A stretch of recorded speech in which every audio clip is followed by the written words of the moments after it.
News every 15 minutes, weather every 10, and sports twice an hour. Newstalk, KGVO, AM 1290 and now 101.5 FM. You're listening to Montana Morning with Peter Christian. Going to the candidates debate. Good morning, everyone. It's Montana Morning. It's Tuesday, October 21st, 2014. Right now we have a cloudy sky and a little bit of an anomaly going on here today. The forecast high for today is only supposed to be 48 degrees. Right now, though, it's a very warm 54. So basically, this is as warm as it's going to get. So get out there and enjoy it. It's the high today is only going to be in the upper 40s. And our newscast this morning, sponsored by Kootenai Creek Village, the maintenance-free active adult community in Stevensville. Call 777-5387. This morning's top story in Billings at last night's first of two back-to-back debates. Senatorial candidates Steve Daines and Amanda Curtis pounded home familiar themes already established in the election. Republican Daines tied Curtis with the policies of President Barack Obama by relating a story of an aged cowboy who expressed fear for America's future. His eyes. He said, "I've never been so afraid for my country in my life. We need a new direction in Washington, a new United States Senate, a new president, and I will stand with the people of Montana. I will not stand with President Obama." Curtis, the Democratic challenger, labeled Daines as the rich establishment Washington insider versus the hard-scrabble newcomer, the working woman from Butte. After tonight, everyone can see that there is a crystal clear choice for Montanans on November 4th between Congressman Daines, the most extreme congressman Montana has ever had, or myself, a woman who truly is one of us. There'll be a second and final debate tonight in Sydney, thanks to MTN Networks for the use of that audio. 47-year-old Ronald Hall appeared in Missoula Justice Court yesterday via video from the Missoula County Jail, charged with felony assault with a weapon after allegedly threatening a woman and her dog with a butcher knife. Deputy Missoula County Attorney Jennifer Clark asked Judge Karen Orzek for a high bail. This offense is alleged to have occurred with a weapon. He had a similar offense in 2008 involving the same victim. His prior history shows convictions for firearm possession by a felon. At this time, Judge, I would ask that bail be set in the amount of $40,000. Due to the fact that Hall had threatened the victim previously and also had previous firearms-related charges, the judge actually placed Hall back in the Missoula County Jail on $50,000 bond. His next court appearance will be November 5th. A 29-year-old man has been accused of choking his pregnant girlfriend last week before hitting her in the back with the blunt end of a hatchet. Gary Ainsworth appeared in Yellowstone County Justice Court via video yesterday on one felony charge, each of aggravated assault and theft, and two felony assault with a weapon charges.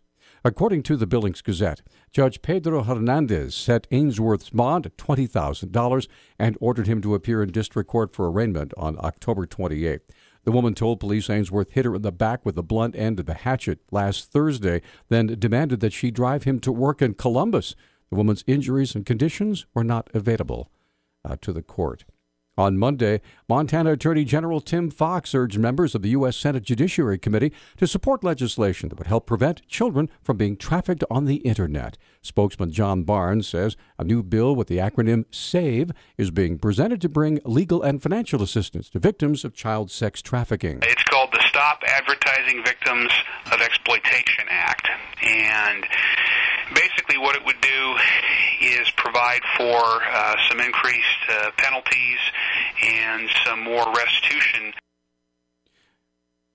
Barnes said the SAVE Act could help curtail the use of these websites that are a virtual marketplace for child sex. This is aimed at sites like Backpage.com, which has become, unfortunately, a venue for basically online prostitution. And if that's not bad enough, much of this prostitution activity involves minors and children.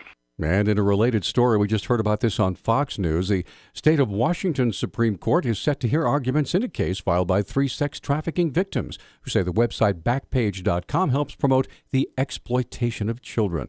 The suit being argued today is one of 2 taking on the classified ad website.